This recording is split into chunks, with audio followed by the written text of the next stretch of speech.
육아휴직 쓰고 제주로 왔습니다.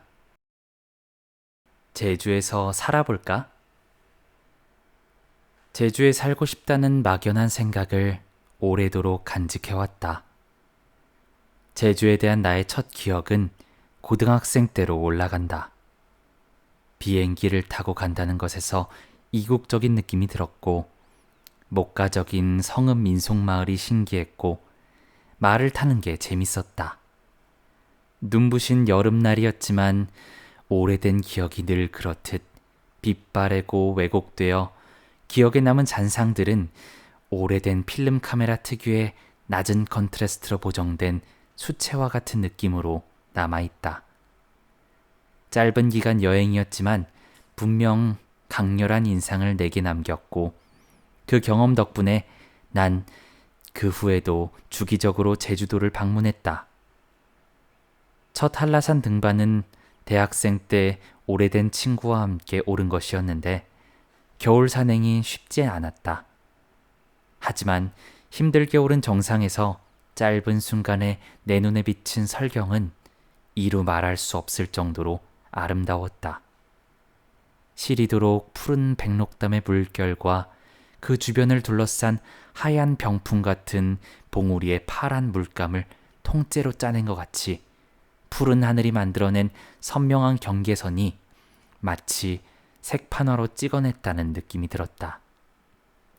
눈을 잔뜩 머금은 바람이 세차게 몰아치는 한라산 정상에서 바라본 그 장면은 구름이 거친 찰나의 절경이었지만 20여 년이 지난 지금도 내 머릿속에 그날의 백록담 색깔처럼 선명하게 남아있다.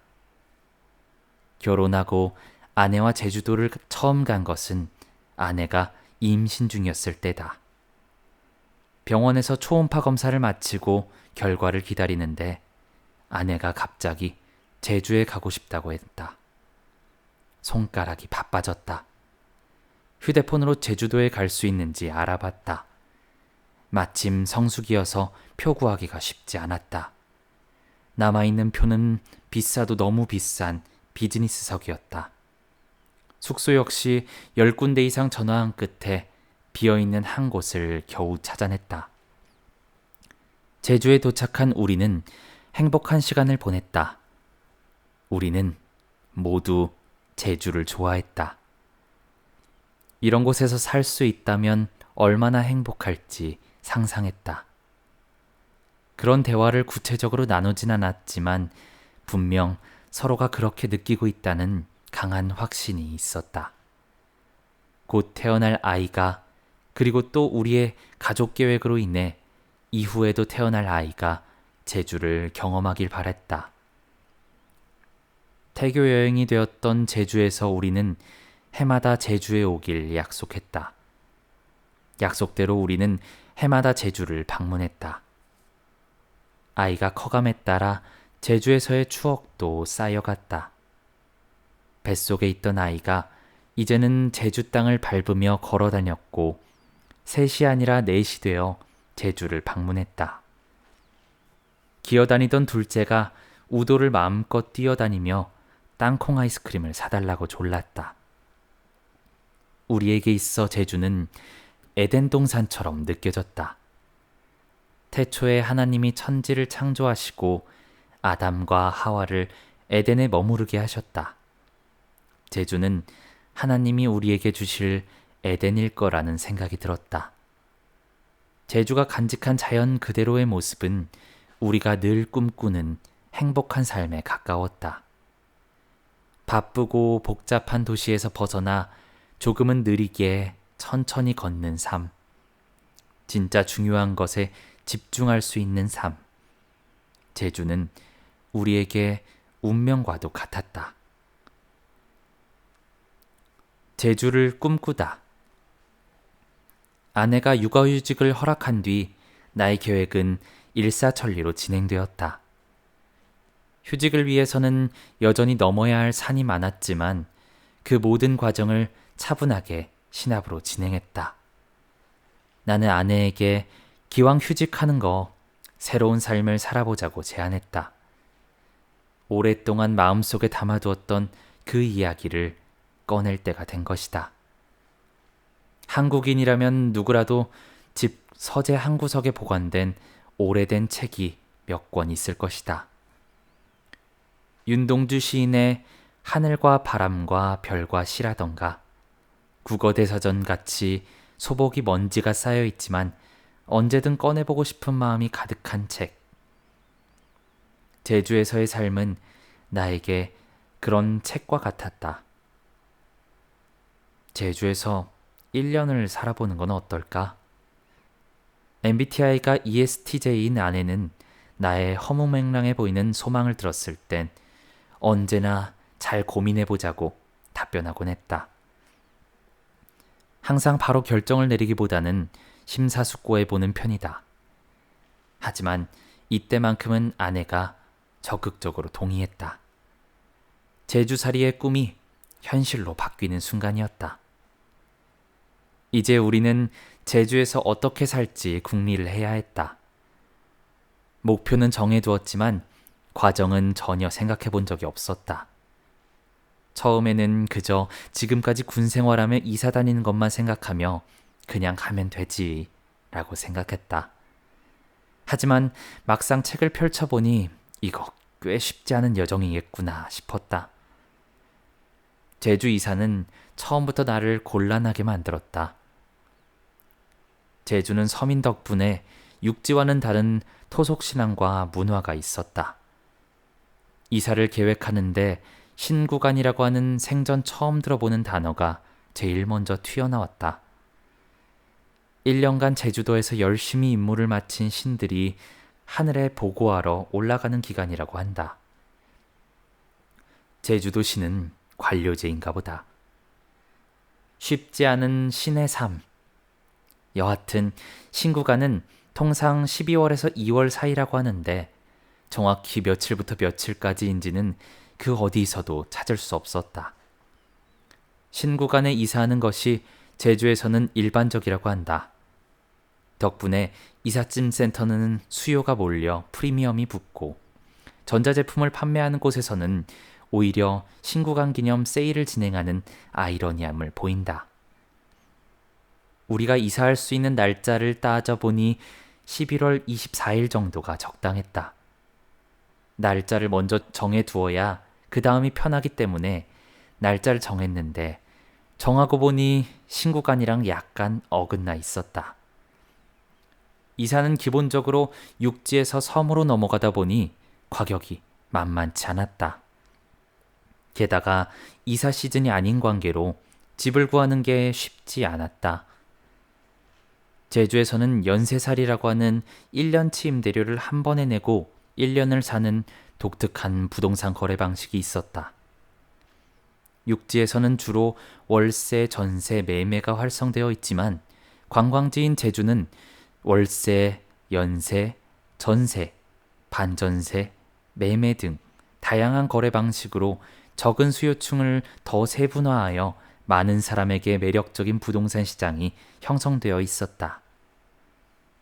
이 중 연쇄살이가 우리가 계획한 방식인데 이 연쇄살이는 특히나 신구간과 연해서 이사를 많이 하다 보니 신구간이 아닌 11월에는 매물이 정말 없었다.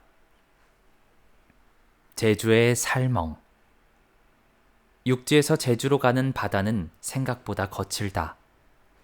우리 조상들이 어떻게 제주를 한반도에 복속시켰는지 여러 설이 많지만 12세기까지 독립 상태를 유지하다가 조선시대에 완전히 편입되었다고 보편적으로 알려져 있다. 게다가 삼국시대부터 말이 통했다고 하니 어찌 보면 그 전부터 제주를 계속 왕래하고 있었을지도 모른다. 물론 당시 이름은 제주가 아니라 탐라였다. 이 거친 바다를 헤치고 제주에 자주 다녔던 조상들의 항해수를 생각하면 우리 조상들은 일찍이 해양 국가를 세워 바다를 지배하고 종횡무진 누볐으리라 생각된다. 아무튼 조상 덕분에 우리 대한민국은 제주를 가진 참 운 좋은 나라가 되었다. 레드펄이라는 큰 배를 타고 제주로 가는 길은 다행히 바다가 잠잠하게 있어 주었다. 추자도에 잠시 들러 사람들을 내려주고 또 태워서 다시 제주로 이동했다. 추자도에도 중학교가 있다는 사실을 처음 알고 놀랐다. 어딜 가든 아이들이 있다면 축복받은 곳이다. 추자중학교가 학생들은 고등학교가 되면 결국 육지로 가든 제주로 가든 이 섬을 떠나겠지만 적은 수의 학생이라도 유지되고 있다는 게 얼마나 기적 같고 감사한 일인가. 잠시 동안 섬 사람들을 구경하고 계속해서 서둘러 제주로 향했다. 조선시대의 제주의 엄청난 태풍으로 제주도 내 농사가 큰 타격을 입어 아사자가 속출한 적이 있다. 이때 본토에서 2만 섬에 구휼미를 보냈지만 이 바다를 건너다 침몰했다고 한다. 이후에 김만덕이라는 거상이 자신의 재산을 털어 제주도민에게 쌀을 제공하여 제주도를 살렸다는 이야기가 있다. 제주도민이 그렇게 바라던 구휼미가 넘어오지 못한 이 바닷길을 우리 가족은 모두 안전하게 건넜다. 아무도 우리를 반기는 사람이 없는 연고지 하나 없는 이곳 제주지만 우리가 먼저 좋은 이웃이 되어 그들과 함께 어울려 보자고 다짐한다. 이날 제주는 약간 흐렸다. 멀리 제주항이 보이고 그 너머로 사라봉이 보였다. 갑자기 심장이 빠르게 뛰기 시작했다. 제주도다. 배편으로 제주로 온다는 것은 사실 불편하게 짝이 없다. 한때 우리들의 마음을 촉촉하고 따스하게 적셔준 우리들의 블루스라는 드라마에서 제주 사람들이 배를 타고 뻔질나게 육지를 드나들기에 이게 별거 아닌 것 같지만 사실 뱃길이 녹록치도 않을 뿐 아니라 시간이 오래 걸린다. 지금은 진도 제주 구간을 오가는 쾌속선이 생겨 1시간 반 만에 간다고 하지만 내가 이사할 때만 해도 4-5시간은 기본이었다. 게다가 대전에서 출발했기 때문에 완도를 거쳐 하루를 꼬박 보냈다. 2박 3일, 3박 4일 이렇게 짧은 여행을 오는 사람들이라면 결코 경험할 수 없는 시간을 사치스럽게 쓰는 여정이다. 그렇기에 이 길이 불편하기 짝이 없다고 해도 우리 모두 즐거웠다. 아니 심지어 자부심이 들기까지 했다. 우리는 제주에 오래 있을 거니까 배도 탈 수 있지. 배를 탈 수 있을 정도의 시간 부자들이라고. 1박 2일이나 걸리는 긴 여정 끝에 당도한 제주를 보니 설렘과 기쁨으로 가득 찼다. 그동안 제주에 참 많이 왔는데 항상 비행기로만 왔지 배로 올 생각은 사실 해보지 못했다. 이 섬을 항상 비행기로 위에서 내려다만 봤는데 섬의 바깥에서 섬과 같은 높이의 시선으로 바라본 적이 없었다. 제주에 자주 왔고 제주를 좋아했기에 제주를 잘 안다고 자부했지만 이번 이사 준비를 통해 우린 제주에 대해 모르는 것이 너무 많다는 것을 알았다. 제주를 이용해서 오는 길 또한 마찬가지였다. 제주는 1년에 1,500만 명이 찾는 관광지다. 국민 3명 중 1명이 제주도를 한 해 한 번씩 온다는 것이다. 하지만 대다수의 관광객은 짧게 이곳을 머무르다 떠난다. 이국적인 느낌 덕에 육지 사람들이 가장 많이 찾는 관광지라는 자랑도 있지만 그 누구 하나 제주를 섬세하게 오래 봐주진 않았다는 의미이기도 하다. 1,500만이라는 숫자 역시 80에서 90%가 배가 아닌 비행기를 타고 온다는 것만 봐도 그렇다. 제주는 180만 년 동안이나 이곳에 있었지만 수많은 사람이 스쳐 지나가는 곳이었다. 화려한 무대와 조명 위로 환호하는 관객들을 바라보는 연예인들의 삶이 그럴까? 우리는 이 사람들에게 환호하고 응원하지만 정작 삶을 나누고 사랑하며 뿌리내리고 사는 것은 그들이 아닌 내 가족, 내 이웃들이다. 그래서 연예인들이 때때로 외로움을 느끼는 것이 이런 마음일까? 나태주의 시 풀꽃이 가진 의미를 배를 타고 제주를 오면서 비로소 깨닫는다. 우리는 제주를 그렇게 자세히 오래 들여다볼 수 있게 된 것이다. 배를 타고 제주를 오는 순간부터 제주와 우리의 운명이 무언가 상당히 엮여 있음을 본능적으로 느꼈다. 과연 우리는 배를 타고 이곳에 왔는데 다시 배를 타고 이곳을 떠나게 될까? 멀어지는 제주의 모습은 어떨까? 우리는 그 순간을 기분 좋게 받아들이고 제주와 작별하게 될까? 많은 생각이 머릿속을 스쳐 지나갔다. 아직 꺼낼 수 없는 그 이야기들이 얽히고 설켰으나 시원한 바닷바람의 생각에 실타래를 뭉칫째 저 멀리 날려버렸다. 육지를 등지고 나오는 이 시간에 그동안 나의 고민과 10년간 복무간 겪었던 수많은 애증의 경험을 모두 구열미처럼 바다에 수장시켰다. 완전히 가벼운 마음으로 제주 땅을 밟아야지. 그 어떤 불순물도 찌꺼기도 제주에 들이지 않아야겠다. 육지를 완전히 등지고 살아가리라. 배가 정박하고 차에 다시 타서 제주 땅에 차가 내리는 순간 왠지 우리 차 역시 기분이 좋아 보였다. 하허호의 렌터카가 아닌 제주에 살게 될 주인 있는 차라는데 자부심을 느끼는 것처럼 보였다. 나는 제주를 달려본 차야 라고 우리 그랭이가 속삭였다. 야호!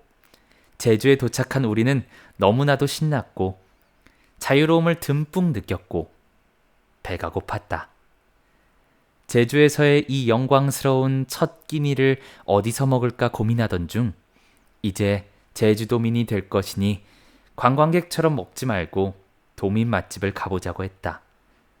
마침 집으로 가는 길에 괜찮은 식당이 있어서 들렀다. 와, 정말 이렇게 맛있고 푸짐할 수가 있을까? 오랜 굶주림으로 시장이 반찬이기도 했지만 제주스러운 식탁 한가득 푸짐한 다양한 반찬과 해물된장찌개를 정말 맛있게 뚝딱 해결하고 기분 좋게 집으로 향했다. 여기가 우리 집이라고? 차를 열심히 달려 우리가 살 집으로 향했다. 가족들은 모두 이 집에 한 번씩은 와봤지만 나는 이때 처음으로 와봤다. 사진으로만 보던 이 집을 실제로 마주하자 환상과 현실이 겹쳐지며 데자뷰 같은 현상과 같은 느낌을 받았다. 무언가 어질어질한 느낌도 잠시 이런 삶을 살기로 결정한 내가 자랑스러웠다. 이 기분을 오래도록 느끼기 위해서 일단 내가 해야 될 것만 해야 했다. 이직 교육을 수료한 게 아니라서 이사만 돕고 나는 다시 육지로 올라가야 했다. 우선 짐을 빠르게 정리했다. 이 역시 오랜 군 생활을 덕분에 생긴 노하우다. 부지런히 짐을 정리하고 잠시 여유를 갖고 마당 의자에 앉아 따뜻한 아메리카노를 들었다. 얼죽하지만 이 순간만큼은 커피를 좀 더 오래 음미하며 천천히 즐기고 싶어 뜨거운 아메리카노로 정했다. 아이들은 이미 한 번 와본 집이라고 금세 익숙해져 강아지와 마음껏 뛰놀고 마당을 누볐다. 전원주택의 마당에 뛰어노는 아이와 강아지를 보고 있자니 눈이 편했다. 마치 있어야 할 것들이 딱 그 위치에 잘 놓인 느낌이었다. 마당, 아이들, 강아지. 11월의 어느 날 겨울의 문턱에 있는 햇살은 따스하지만 바람은 선선했던 오후였다. 집을 둘러보았다. 전원주택을 선택한 건 정말 잘한 일이었다. 넓은 정원이 있는 2층 집, 어진 별에 넘치는 에너지를 품을 수 있는 너른 마당. 마당 주변으로는 현무암 돌담이 너무 높지도 않게 낮지도 않게 적당한 높이로 둘려 있었다. 반대편은 후방나무가 아름드리 솟구쳐 우리 집을 보호해주고 있었다. 한여름엔 시원한 그늘을 제공해줄 것이다. 마당 옆에는 작은 텃밭이 자리하고 있어 봄이 되면 꽃이나 딸기를 심어야겠다는 생각이 들게 했다. 정면으로 적당한 크기의 동백나무가 예쁘게 자라 있었다. 겨울에 동백꽃을 피우는 동백나무라 한창 동백꽃이 활짝 펴 있어 더욱 기분 좋게 만들었다. 아내가 좋아하게 될 아일랜드 테이블의 넓은 주방도 마음에 쏙 들었다. 거실과 안방의 창문은 모두 널찍하며 마당 풍경이 하나의 액자처럼 벽에 걸려 있었다. 2층엔 육지에서 오실 손님을 위한 사랑방이 있다는 것도 좋았다. 손님이 없을 땐 아이들의 아지트가 될 이곳은 방 하나에 화장실이 있었고 문을 통해 나가면 바로 베란다로 연결되어 있었다. 이런 곳에 머무를 수 있다는 것에 감사한 마음이 절로 솟았다. 2층에 있는 우리 집은 우리의 감사함을 누군가에게 보답할 수 있는 좋은 환경이었다. 이 방을 언제든 손님에게 쉼이 될 수 있도록 베풀자고 다짐했다. 남향인 덕에 햇살이 비출 땐 겨울에도 난방 없이 25도까지 올라갈 정도로 푸근했다. 1km 정도 떨어진 바다가 보이진 않았지만 해풍이 불 때는 어렴풋이 파도 소리가 들렸다. 짐 정리가 완료된 후에 여기저기 꽂혀 있는 책을 보며 더욱 가정집 같다는 느낌이 들어 좋았다. 전자피아노도 들고 왔다. 나도 연주하고 아이들에게도 가르쳐볼 요량으로 가져왔는데 2층 창문 아래 두니 딱이었다. 멋진 풍경을 보며 이루마의 리버 플로우스 인 유를 연주하니 이 풍경과 어우러진 하음이 더욱 기분 좋게 만들었다. 우리가 꿈꾸던 동화 속 그 집이었다. 우리 부부는 왕과 왕비가 되었고 아이들은 공주와 왕자가 되었다. 마당에서 우리를 반기며 마음껏 뛰노는 나그네는 우리의 늠름한 수호신이었으리라. 아직은 겨울이라 잔디가 푸르름을 사리며 황금빛으로 물들어 휴식 중이다. 곧 봄이 온다면 이 잔디가 수줍게 초록을 드러낼 것이다. 제주 바다를 닮은 파란 하늘과 몽실몽실 피어난 솜사탕 구름, 푸른 잔디와 예쁜 꽃들이 곧 펼쳐질 것이다.